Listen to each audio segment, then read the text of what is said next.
Y cuando anoche de alguna manera lo invitaba nuevamente a estar con nosotros, le decía, todo cae, claro, menos los precios, menos mm, la pobreza, la indigencia y algunas otras cosas que tienen que ver con las dificultades, pero lo que hace al consumo, lo que hace bien a la realidad económica.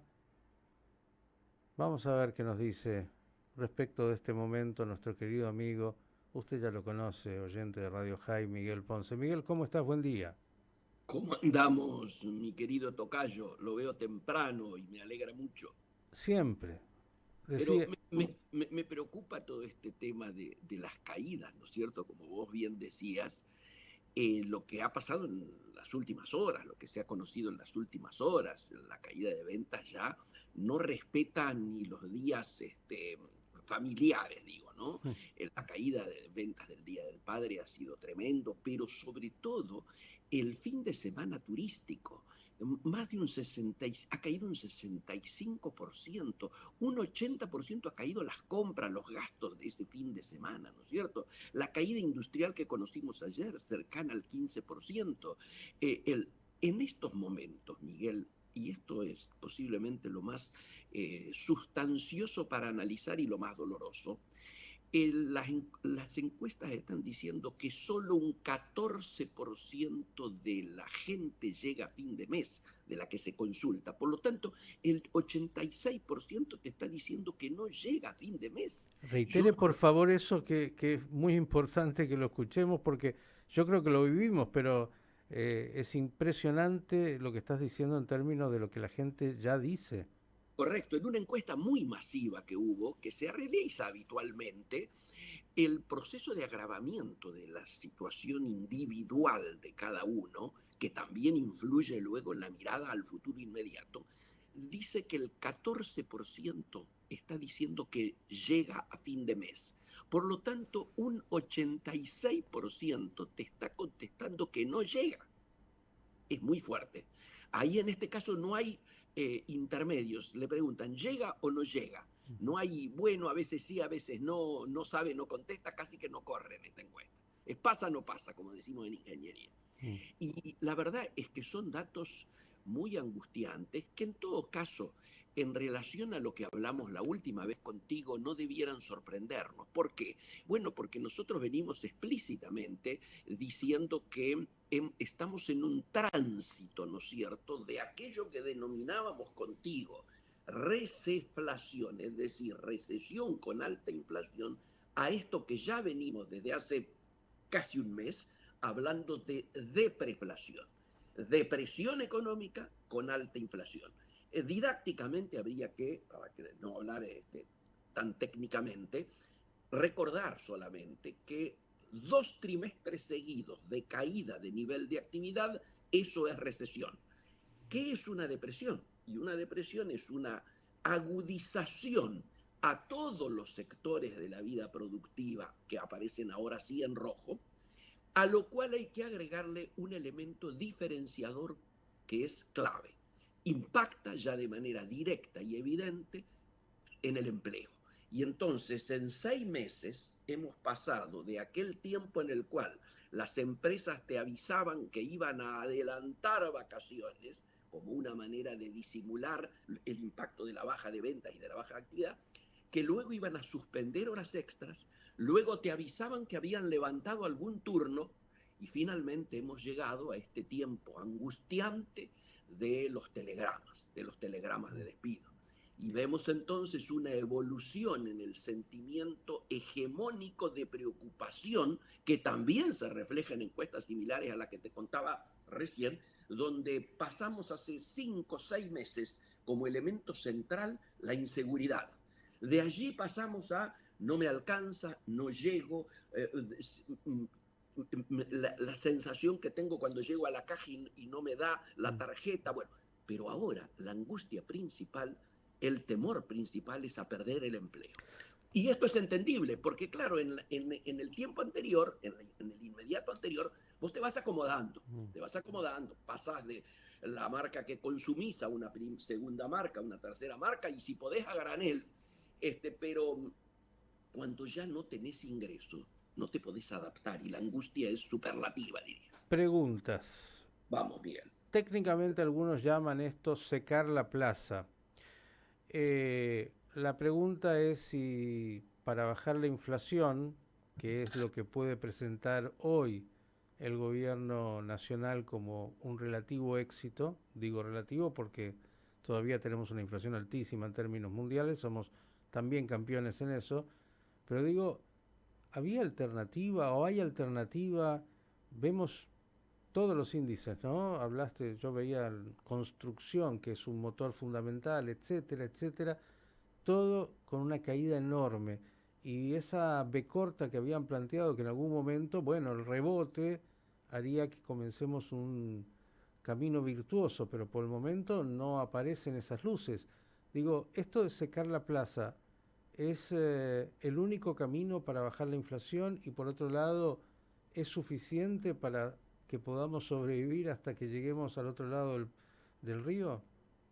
Y esa es la gran pregunta y la gran duda, ¿no es cierto? Porque como vos bien decís, el gobierno se enorgullece del último 4.2, pero conviene también hacer un análisis más afinado de qué significa ese 4.2. Por un lado, un gobierno que se llena la boca hablando de libertades, de que quiere destruir el Estado, etcétera, consigue ese 4.2 por intervención directa y alevosa, diría yo, del Estado. Fíjate vos, el 4.2 es el promedio, es el índice general.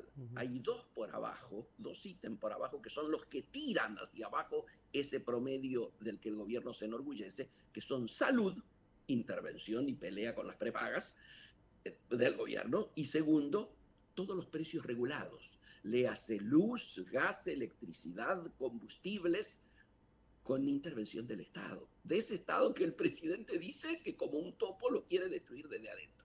El segundo tip que nos da el 4.2 es que es un logro no virtuoso. Le hace esencialmente está centrado en lo que hablábamos antes, en la caída de ventas, en la recesión, en la no actividad, en que la gente tiene menos ingresos y por lo tanto gasta menos, en la pérdida de nuestra calidad de vida cotidiana. Y me parece que estos hechos tienen que ser tenidos en cuenta. Y entonces caemos al tercer punto que vos traés, la famosa B corta. Cuando yo te decía hoy que estas encuestas nos dicen cómo están en el presente, pero también cómo miran el futuro, estamos hablando de esto. El presidente te habló del rebote en una B corta. No estaría ocurriendo. El propio Fondo Monetario, pero antes ya el Banco Mundial te había dicho que este año caemos el 3.5, es decir, muy fuertemente, pero a diferencia del último informe anterior a este que se conoció en las últimas horas, la vez anterior había un párrafo que decía, bueno, está cayendo, se ha entrado en recesión, se mantiene la recesión, pero el rebote el año que viene, en el 2025, va a ser de los más altos de la región. De hecho, hasta México se quejó por esa singularidad que traía el informe general del fondo.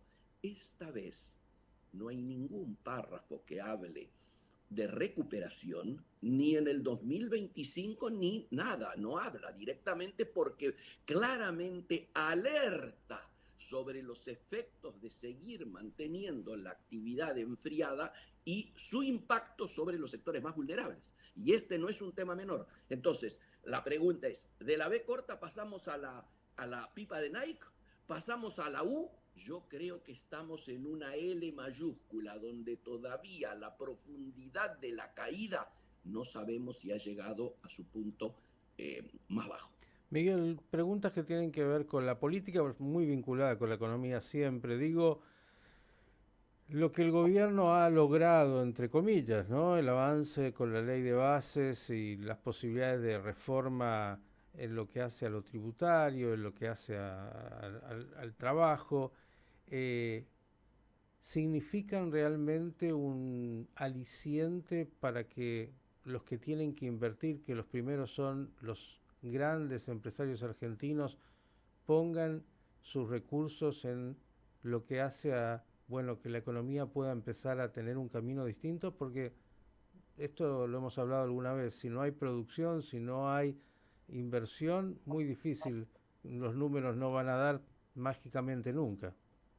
Totalmente de acuerdo. Primero, la calidad del voto obtenido en el Senado. Diría que también es un logro no virtuoso.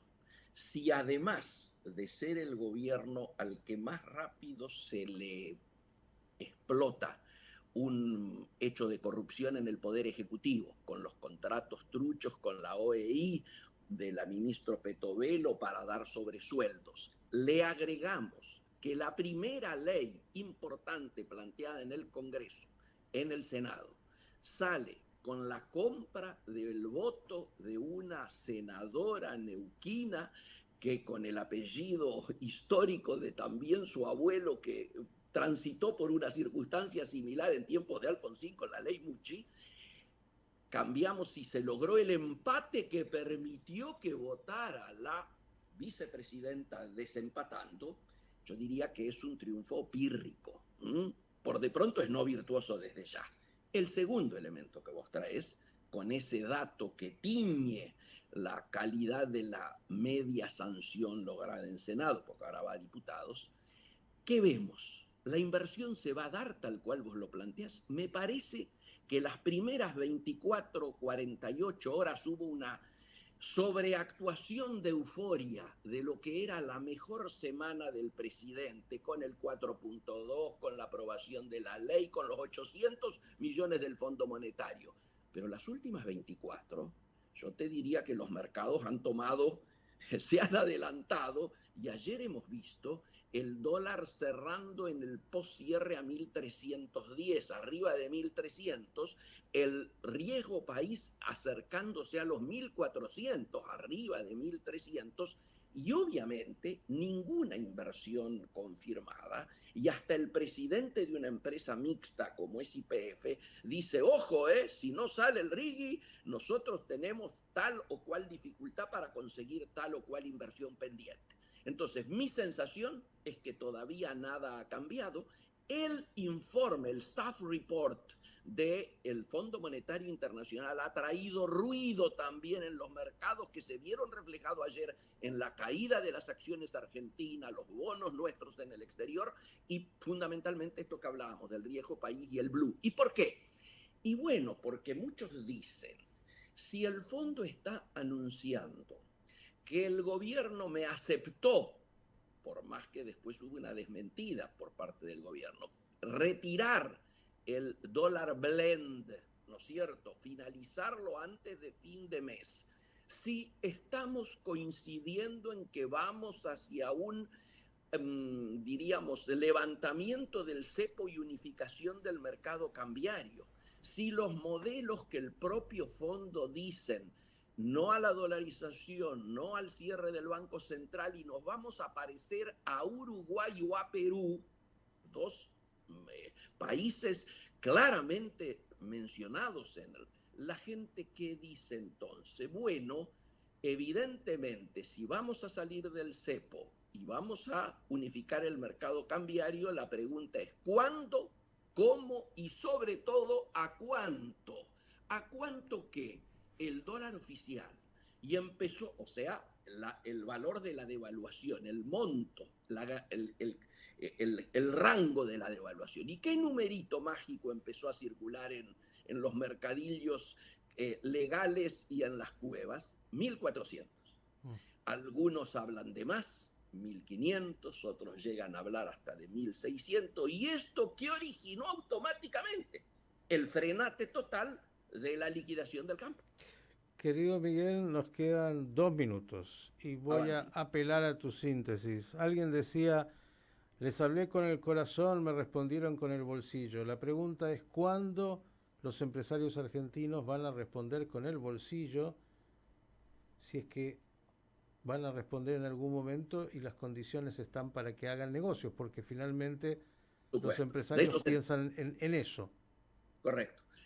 Mi sensación es que cuando se despejen grandemente o mayoritariamente, nunca puede ser total, los grados de incertidumbre. léase, si se construyen mayorías parlamentarias que generan confianza y visualizan que el gobierno comienza a operar con algún nivel mayor de productividad y sensatez, si en lugar de pelearnos cada día con un socio potencial o potencial socio comercial, todos los días hay una pelea internacional que obviamente afecta de manera directa a nuestro mercado y nuestra economía. Si no somos capaces de aferrarnos a la necesidad de desideologizar nuestros vínculos diplomáticos para no seguir afectando nuestros vínculos comerciales y económicos, va a ser muy difícil que los empresarios argentinos y extranjeros puedan salir del wait and see, el mirar, esperar y ver, en el que se encuentran desde hace largo rato, porque no es solo desde ahora. Le pone la firma el ingeniero Miguel Ponce. Miguel, gracias como siempre y hasta la próxima. Por favor, el agradecido soy yo. Un abrazo y saludo a todos tus oyentes que me dicen cada vez son más. Chao. Esperemos.